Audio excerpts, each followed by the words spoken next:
Does the psychological compulsion to achieve instant digital validation outweigh the real world consequences of a criminal charge? Today, I am examining the swift public turn in this high profile incident, how an act intended to seek justice quickly became a felony offense. This analysis will unpack the complex intersection of fear, perception, and the desire for social leverage. Stay with me to understand the critical behaviors that resulted in this criminal outcome. I'm a licensed professional counselor, and this is my mental health analysis of Olivia Henderson, known widely as the DoorDash girl case. I will be focusing on the main behavioral and psychological indicators while providing the factual context. I don't just talk about the crimes. I talk about the psychology behind the crimes and the mysteries that captivate us. I look beyond the facts of the case to understand the why of the crime. My analysis is based on my speculations. It's not a diagnosis of anyone involved in this case. The story begins in the spring of 2024 when Olivia Henderson, a 32-year-old woman, was performing a routine DoorDash delivery. The most critical psychological factor here is the impulse for digital documentation over protocol. When Henderson arrived at a home, she alleged that the male customer was in his doorway, exposing himself. Her immediate primary response was not to retreat, secure her safety, and contact emergency services. It was to activate her phone's camera and begin recording. This reaction reveals a modern psychological conditioning, the belief that the most effective tool against perceived danger is a publicly shareable video. The phone has become a weapon of not just self-defense, but immediate public litigation.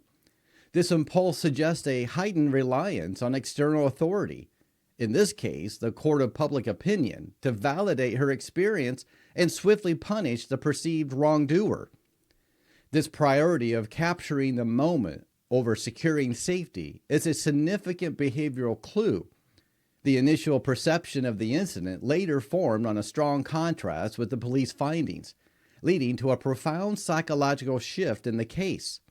When police investigated, the male customer was identified as an older man who, due to the combination of severe intoxication and recent medical issues, was highly incapacitated and disoriented. He was not charged with sexual exposure. Police determined his disheveled state was a consequence of severe impairment, not a deliberate sexual crime.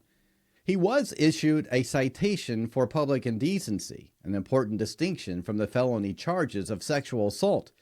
Henderson's psychological interpretation of the scene, viewing the man's behavior was intentional, aggressive sexual act, was ultimately not supported by the evidence of intent. This demonstrates how fear can distort perception, leading to a certainty of malice where the reality was impairment. The second behavioral indicator is the psychology of immediate and intentional dissemination, which led directly to the most serious charges.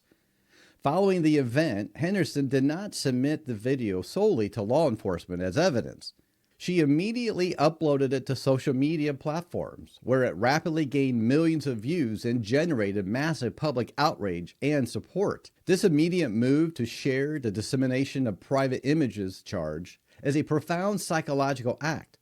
It indicates that the goal transcended simple safety or legal reporting. It was about achieving maximum social impact. The viral recognition and public validation provided a powerful, immediate reward.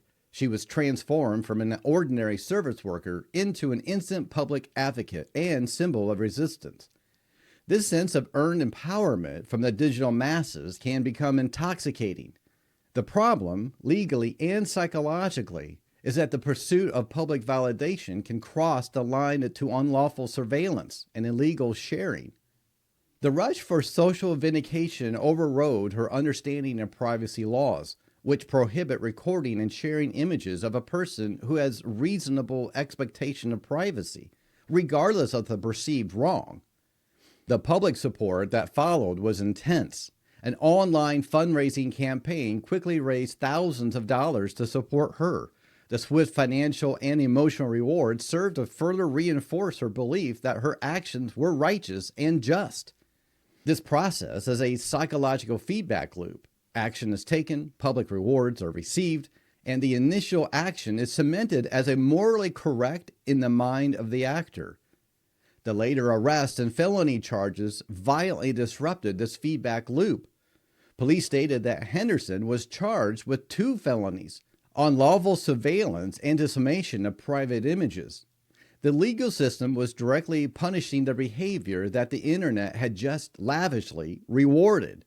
The subsequent legal action forces an examination of the psychological impact of the expectation of privacy in modern life. The charges of unlawful surveillance highlight the legal boundaries surrounding where an individual has reasonable expectation of privacy. While the man was in the doorway visible to the delivery driver, his home is still his private sphere.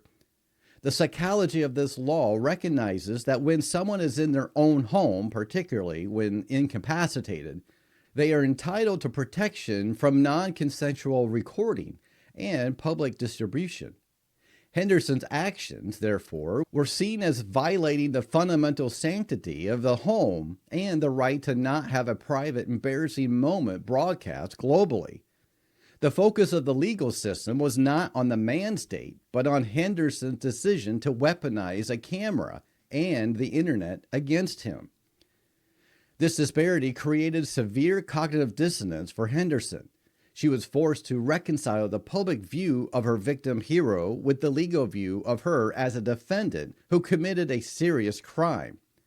The psychological stress of this dichotomy, the instantaneous collapse of her heroic status into criminal charges, is immense and unique to a viral nature of the incident. She went from being protected by the crowd to being indicted by the state for her own method of seeking justice. The case also provides a strong psychological lens on the motivations for filing a false police report, which was part of the police investigation.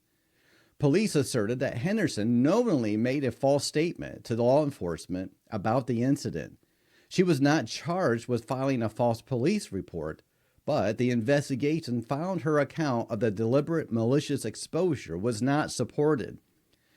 The potential psychological motivation for exaggerating or fabricating details can often stem from a need to solidify the narrative of victimhood and ensure that law enforcement takes the incident seriously.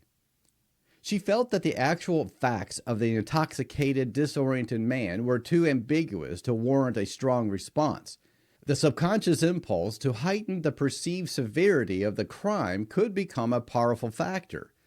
This is a subtle but important psychological clue about the desperate need to achieve justice on her own terms.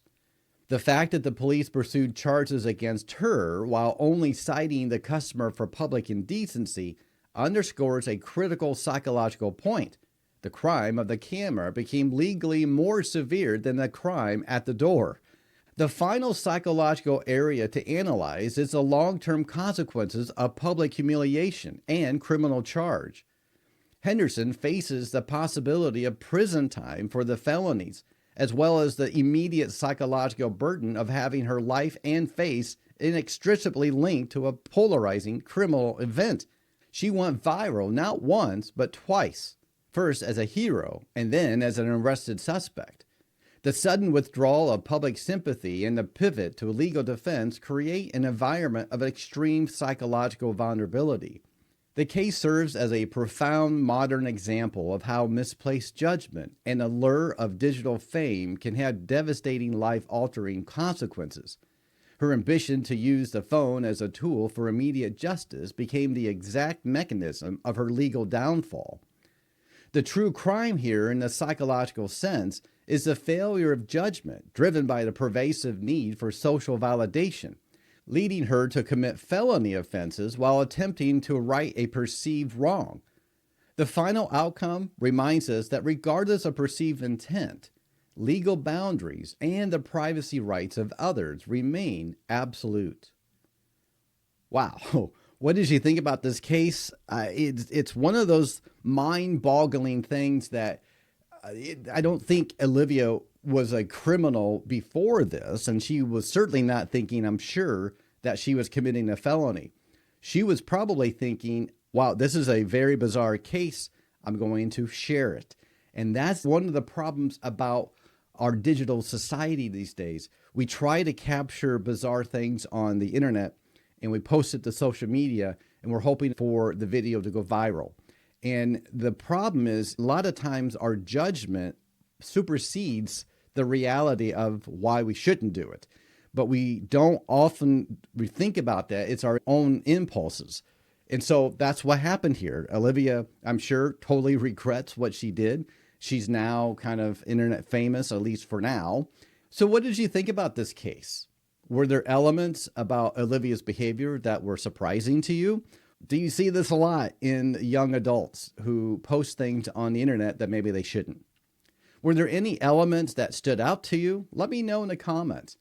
And if you want more mental health analysis of true crime stories like this one, be sure to subscribe for more. And if you found this case compelling, be sure to watch this next story. It will make you more aware of your surroundings. Thank you for joining me today. Until next time, stay curious, stay safe.